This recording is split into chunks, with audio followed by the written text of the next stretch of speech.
episode 119 of the Rich Cheese Radio podcast, your place for horological hot takes, taboo topics, and often unpopular watch opinions. My name is Schmidt, and as always, I'm joined by my good buddy. You guys know him, you love him, Mr. Bro Dinky. What's up, bro? Schmitty, what's good, man? I'm on the last leg of a marathon of a day here.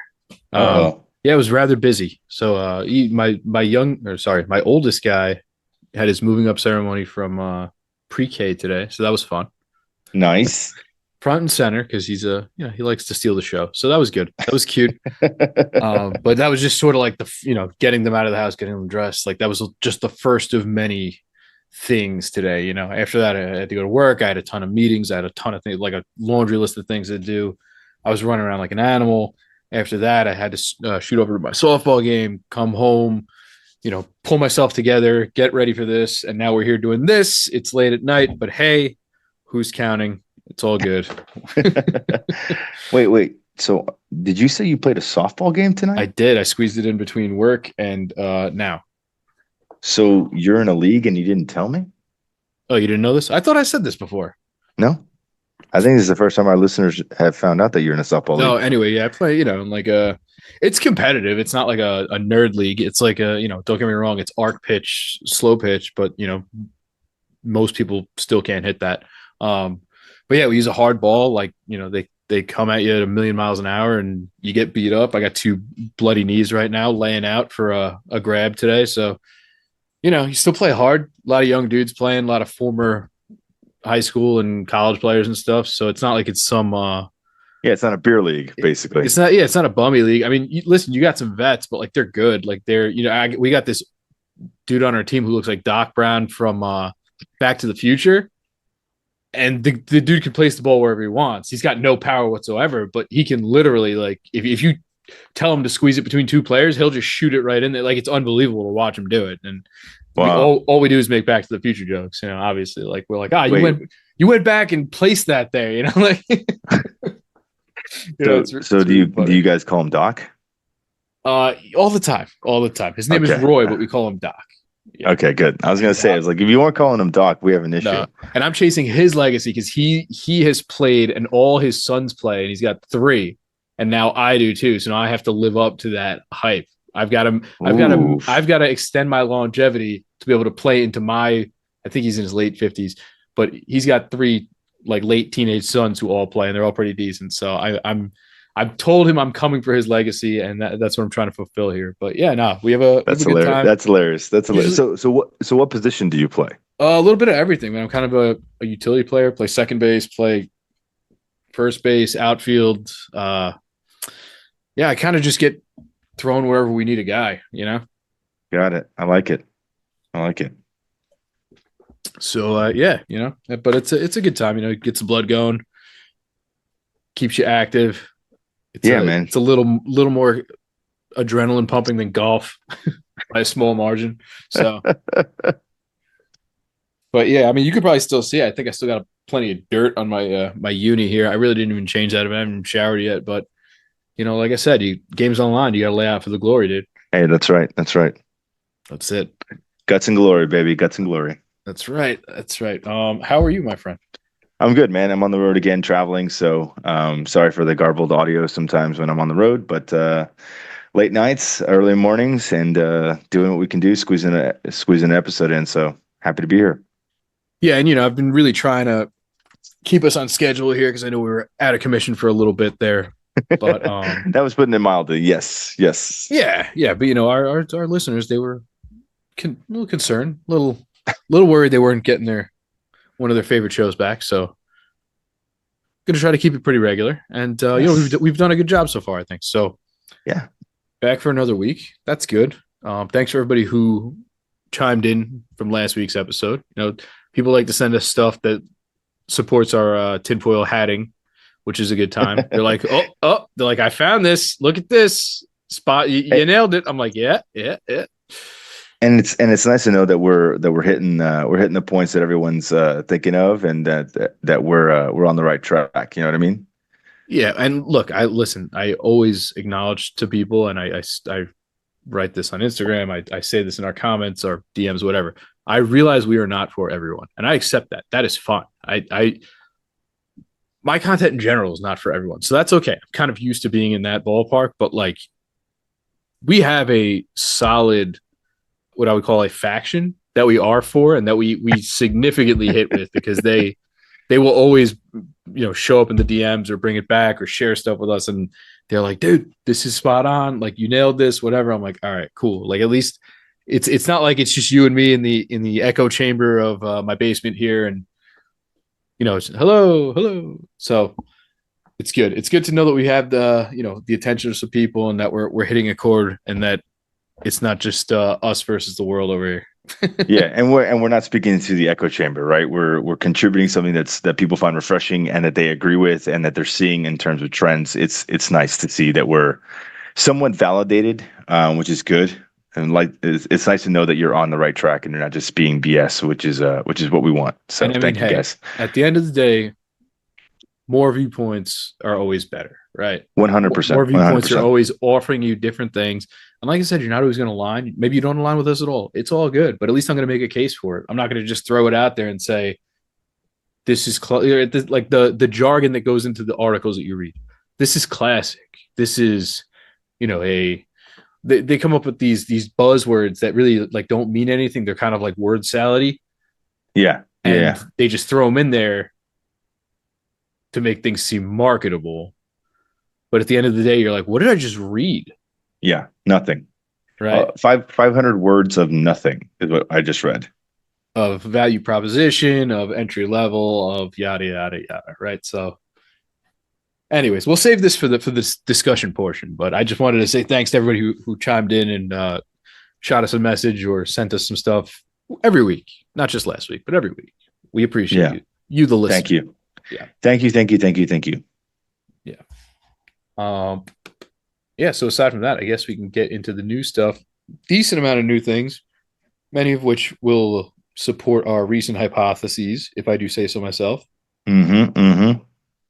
I'm just going to start off with probably one of my favorite releases of the past week, and it's not that it's entirely a new watch, but they just put out some new additions, I believe. The Orient Bambino Small Second just got 2 new models that I believe are JDM release.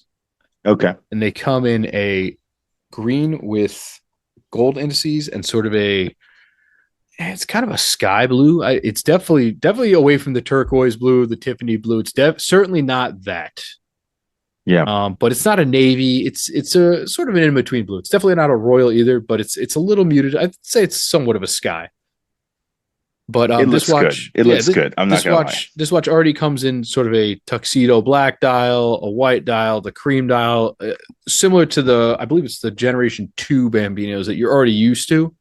Mm-hmm, and those are cool. Those are nice. So, everybody kind of knows them. But these new ones, I think they've really been ramping up the color game lately. And I realize that's been a trend for a hot minute. I'm not saying that's a new thing, but they're not exactly going with the full rainbow of Skittles colors per se.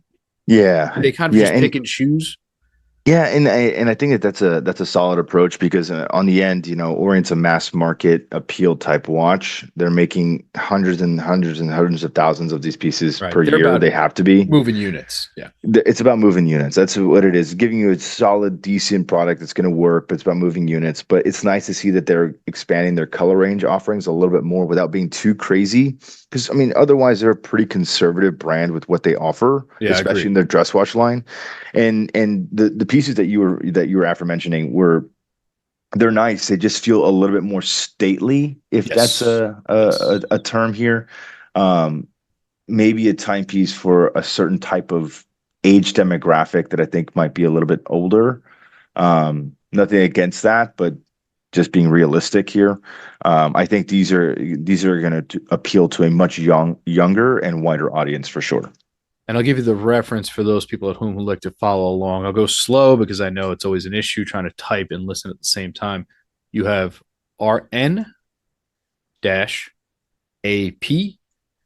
102E and then RN-AP 103L.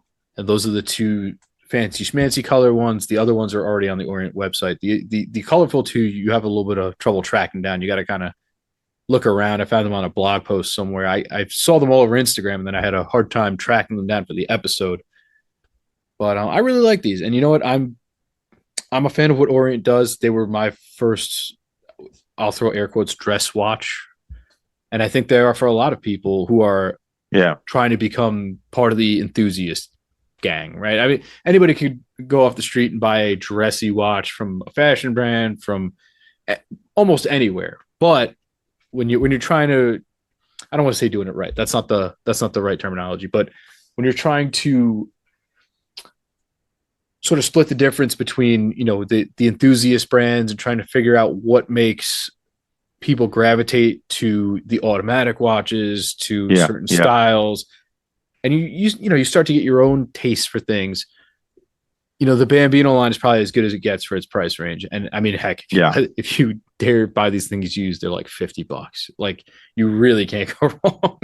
Yeah. You can't go wrong unless you buy one and try to sell it, right? Yeah. And even like, I feel like these are in everybody's watch boxes who originally bought them because it's almost not worth selling them. You know, you're like, I'll just keep it, right? I'll just keep it. I'll wear it out. I'll wear it one night when I'm going, you know, to maybe a less than stellar part of town, or I don't know, maybe just changing it up, right? So, or eventually, you know, it becomes a giveaway watch, right? You have a buddy of yours that's interested in watches. They're not ready to spend the kind of cash yet. You just give it to them because it's, you know, it's $50, right? Like, this is a kick-ass dress watch. You'll get respect. No matter, like, if somebody turns their nose up at a Bambino, like, you're a douche. You're a real douche. You know what I mean? It's true. It's true. Absolutely true. I mean, this is the watch that started so many people into collecting. I mean, 100%. Like the Makos, like you know, the other pieces that they've done in the past. I mean, it's a good collection. So can't snub your nose at it for sure. Yeah, and probably the biggest knock most people had on their watches where they were just like a hair too big and a hair awkwardly proportioned. These 38s are really, really nice, and I think that they finally, I don't know if they listened or they were just like, hey, from wearing it and looking at it, they're like, maybe we should scale these back just a hair. Yeah. Right? We don't have to go all the way down. We don't have to make them 34 or anything, but let's just make 38, see where it lands. And it turns out it wears great. It looks really good. It's proportioned well. So what is not to like at the, you know, in this price range? For sure, man. For sure. You know? All right. Up next. So Seiko is dropping new King Seikos. This is the KS 1969 collection. And this is finally their attempt to really, in my opinion, stick an extra branding between Seiko and Grand Seiko, because these are now starting to creep into like the $3,000 category, and everybody will start off with this is so overpriced, whatever. But again, they're going to give you somewhat Grand Seiko E properties here, and then on the other end, it's going to be branded Seiko. So in my experience, I mean, you're going to have a lot of high polish on this stuff. I think, if I'm correct, I think they do Zaratsu on the dial furniture. I know that's a pretty hoity-toity term, dial furniture, but we'll stick with it. Okay. All right. So they're going to give you some upgraded bracelets. This one, I don't even know what the hell you'd call this bracelet, but it's pretty cool. What bracelet design is this? It's not mesh. No, it's not a mesh. It's I mean, it's a vintage style bracelet, but I don't know what the official name is. I mean, it's almost like a beads of rice, right? It's a little bit. It's got that same aesthetic, but these are not individual rice beads linked together. These are actual links. So I don't know. It's got a pseudo beads of rice feel to it, but it's not a mesh. It's not a beads of rice traditionally. Not like Omega or some other brands have done them, Doxa, things like that. But just, I mean, it's a nice looking bracelet, and it's probably very comfortable. Yeah, so you're getting that bracelet on the C-shaped case. It's a very classic vintage King Seiko look. And, you know, they're starting to put in some work on their proportions as well. This is 39.4 at 9.9 thick, which is very slim. That's crazy. That is crazy for an auto. For an auto, for a Seiko. I mean, Seikos are typically a little bit bulky. Yeah. But I think they're trying to bridge that gap between the Seikos, the Grand Seikos. Here, we're going to give you something that We're going to try to make it super wearable. We're going to make it comfortable. We're going to give you an upgraded bracelet. We're going to give you a good look. I mean, some of these dials are really, really nice. They have a green one, a purple one. You're getting sort of your classic colors, your white, but they also have this what they call dragon scales dial in kind of a light blue with either a yellow or gold Seiko on the dial. It is gold. It looks very nice. It's a cool edition. I mean, that's a limited edition. It's only 700 pieces. That is the SJE 115 for those who are counting at home. Again, do I think these are going to be for everybody? I don't. And these are based off the 45 KCM, I believe is the original King Seiko, and you can check that out and you'll see it's got the KS high beat.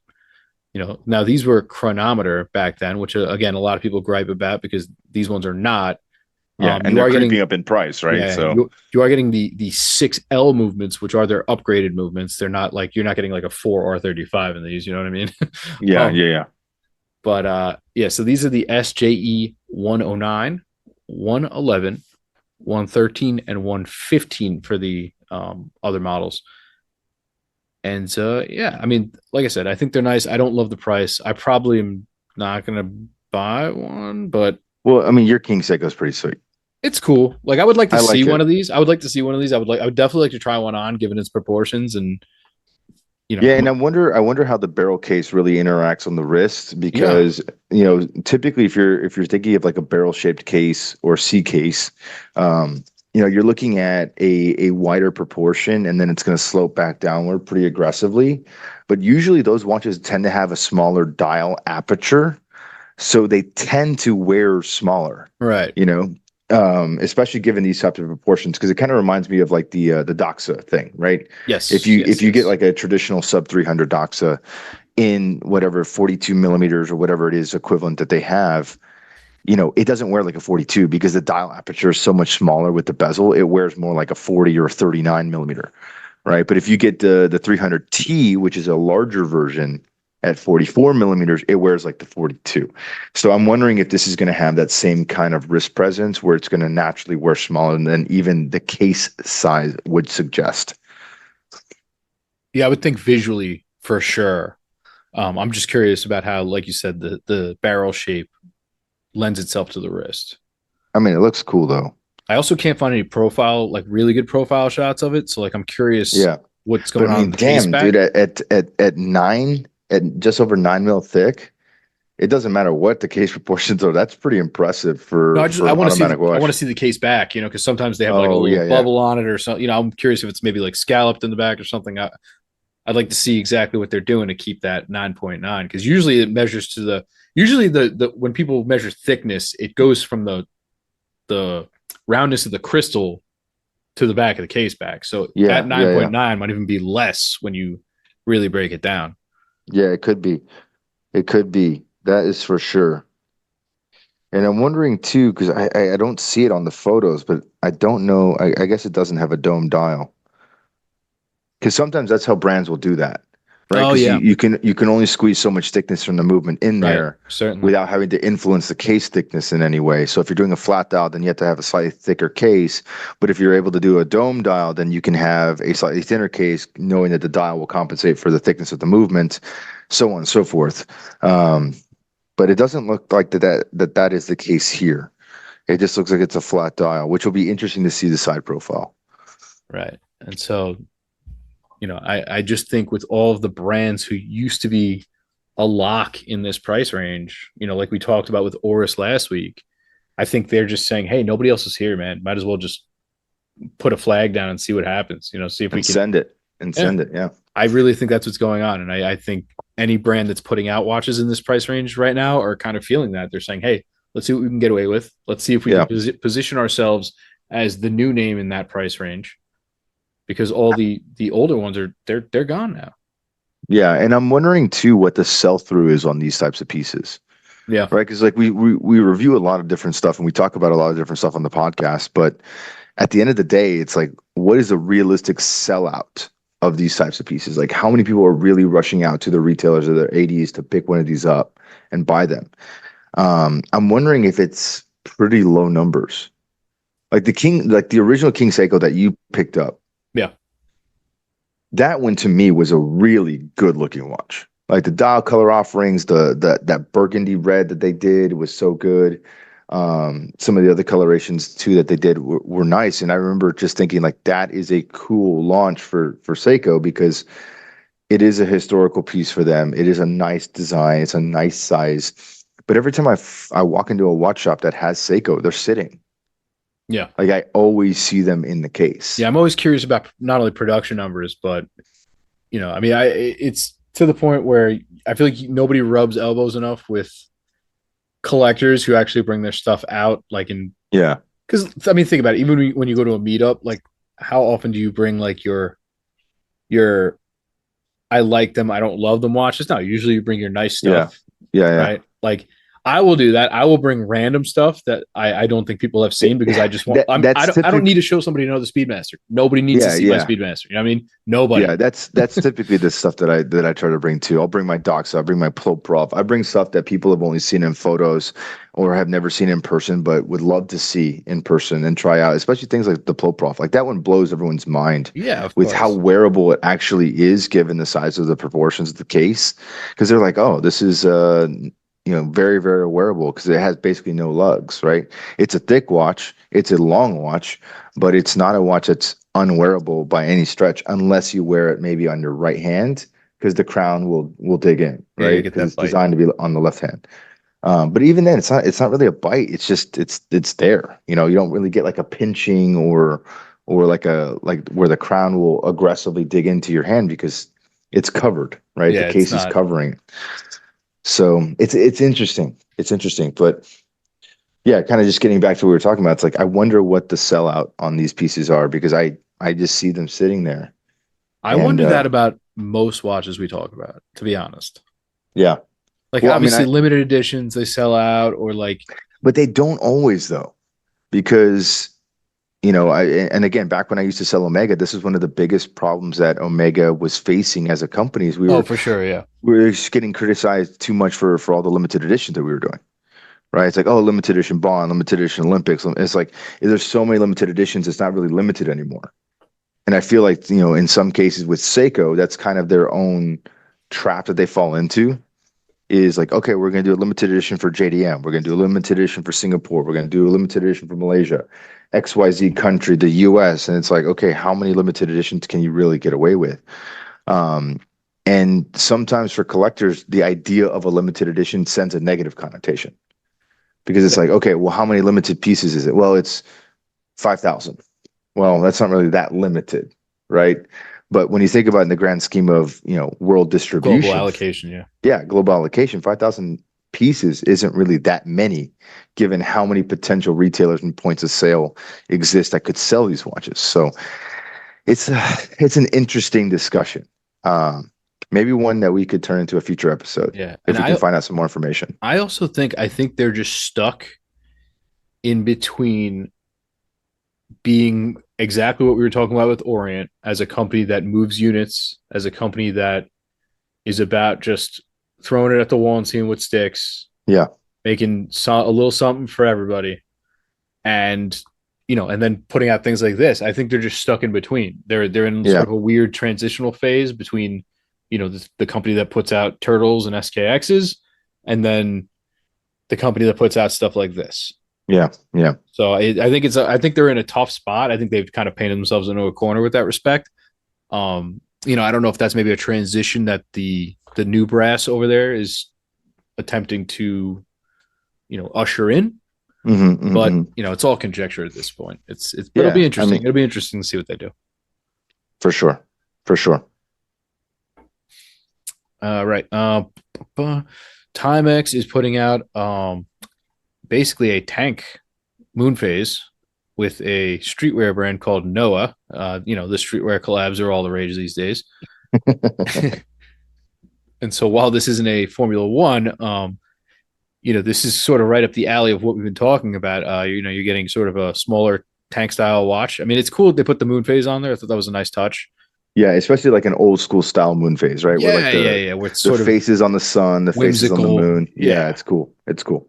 Yeah. So I Very again, Art Deco. I don't think it's a terrible looking watch, and I definitely understand what they are doing with it because What Timex does as good as anybody is reads the room and then offers you a cheap version of what everybody else is looking for.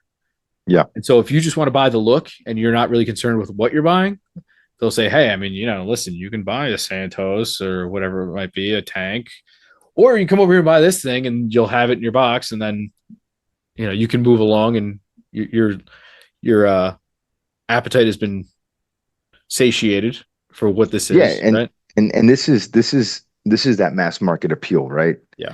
Where something like this with a streetwear brand, you're approaching hype culture, all the people that are looking for collaborations and drops and specialty pieces. You're appealing to kind of the watch enthusiasts because let's be honest, at $198, like this is like a drunk night doom scrolling on the internet purchase. Anybody could right? stumble into this. Yeah, 100%. And then to the average layperson, that's like, oh, that's a watch. That's what I think watches should look like. That one looks like it's high quality and nice from a very cursory standpoint. They're like, yeah, let's buy that. Right. So you're kind of attacking the market on three different fronts here. And you got to give them credit, man, because when you look at the design, it's nice because it feels familiar, but it's somehow different. Right. Like, because I'm looking at the photo of this, right? And you have the tank style with the railroad minute track, you have the Roman numerals there, but then you slap in the moon phase, like right over top of the hands. But then when you look at the case, it almost has more of a reverso styling to it than a tank does. Yeah, I do agree with that. And it's hitting a lot of different style cue points here. And again, would this watch have come out 5 years ago? I don't think so. Right. And we're talking about kind of the progression of style changes and what we're seeing in fashion and trending.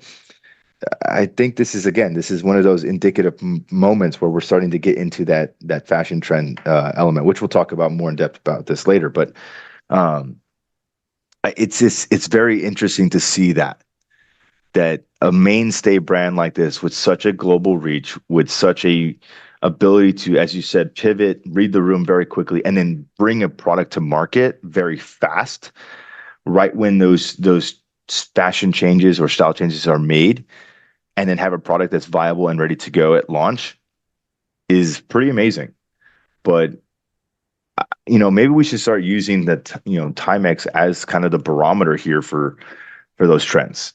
You know what I mean? Because we're seeing them so progressively change that maybe that's an indication of a more marketed shift for the industry rather than just one singular brand. Yeah, I could see that. So Timex is sort of the canary in the coal mine. Yeah, I mean, if you think about it, stylistic changes and sort of like what the I don't know what you want to call it, the landscape, the stylistic landscape, and how it's changing, right? And how what people are looking for now, Timex will figure it out and they will give it to you in $198 package. That's what they do, right? The Q, 100%, same thing. 100%. So, but I mean, that's what they do. They do it well. They've done it well here. It's it's a solid execution, I think. And I'm sure these are probably limited edition, but I'm not sure. But either way, they'll probably be sold out because these collabs have been, all like I said, all the rage lately. But I think they did good. I think they picked a good size. 37 millimeters is like right in a good zone for that. So, I agree. I think it's very good. Good for them.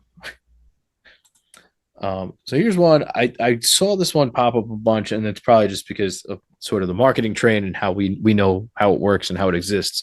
I don't really know much about them. I know that they've done a collaboration with Hodinkee before. They made sort of a field watch, and it was kind of a sort of a neutral toned, kind of grayish field watch, and it wasn't bad looking. It was the Mercy Instruments, for those who have not caught on yet. So they made sort of this field watch, and it was like the LMM, I don't know, bunch of numbers, but it was a decent looking watch. It was kind of neat. Looking at this new one, I don't really like. I wouldn't have guessed these two watches were related in any way. So they made another one, and it's got a very long and very European looking name. I have no idea how to pronounce this. Don't. You're gonna butcher it. Bo something. Bo March something. Anyway, HO2. And it's got sort of an octagonal bezel, but it also sort of has the very angular, kind of like a classic Grand Seiko case, like an older one with a lot of these like triangular shapes and a lot of uh edges on the lugs and bevels and a lot of polishing. It's not a bad looking watch. Again, I'm trying to figure out sort of where this brand is landing itself, but I guess it doesn't matter. When you're on Hodinkee and you're making limited editions, they're going to sell out. And that's all there is to it. But Yeah. but I mean, it's Whether like, they're good or bad, right? again, I think it's an okay looking watch, and I know it's sort of fitting into this style that we've been talking about. I mean, it's small, it's 36 millimeters, it's 9.8 thick, and it features a Miyota, which for the price range, I think it's only 675. I guess that's not unexpected, and that's fine. Um, it's all right. Actually, you know whose watches this kind of reminds me of? It kind of reminds me of some of Akbar's watches because he uses this styling on the Yeah. bezel a lot. And it kind of, just looking at that, it kind of reminded me of his stuff. But, Yeah, but you know what? His collection is at least visually congruent, and I think that that's kind of the biggest yeah, very attractor much for so, me very much about so. this watch is it's a watch that, like, when you look at what they've done before, and again, back then when they were being sold, it wasn't, to at least to what I remember, it wasn't Merci Instruments. It was just Merci. But when you go to their website, it's kind of a painfully hard website to navigate because they do so many other things. Like they Oh, do okay. linen and home goods, and then they do fashion stuff, and then it's like furniture. Like it's a whole lot of stuff. And then there's like a small section for watches, and it's kind of interesting. But anyway, what they've sold before in the past is not what we see here, right? The case is completely different. The bezel is completely different. The dial has some similarities to some other things that they've done, Yeah, to a degree. Yeah. but it's very different. And to me, it's almost to the point of being too jarringly different that the designs are not congruent. It's very fashion forward. It's a very like Art Deco style, but the casing doesn't make sense to me. But that's just my take and my opinion on it. But otherwise, I mean, it's a decent watch, I guess. It's a Hodinkee LE, which is probably already long gone by now, but what are you gonna do? Somebody's gonna buy it and try to sell it. Because I mean, let's be honest, that's all that they do with Hodinkee LEs, right? You know what, though? That in that scathing article that we referenced 2 episodes Yeah, ago, I think it yeah, was, yeah. that whoever wrote that made some pretty big allegations that they were putting sold out on watches that were not sold out, or they were trying to drum it up that they were selling fast and that they still had stock of them. Interesting. Yeah, like that's a pretty scummy tactic, but that's, again, I'm not going to say that's the case, but that was what was alleged. Interesting. Interesting. Look, Interesting. Interesting. That is hmm.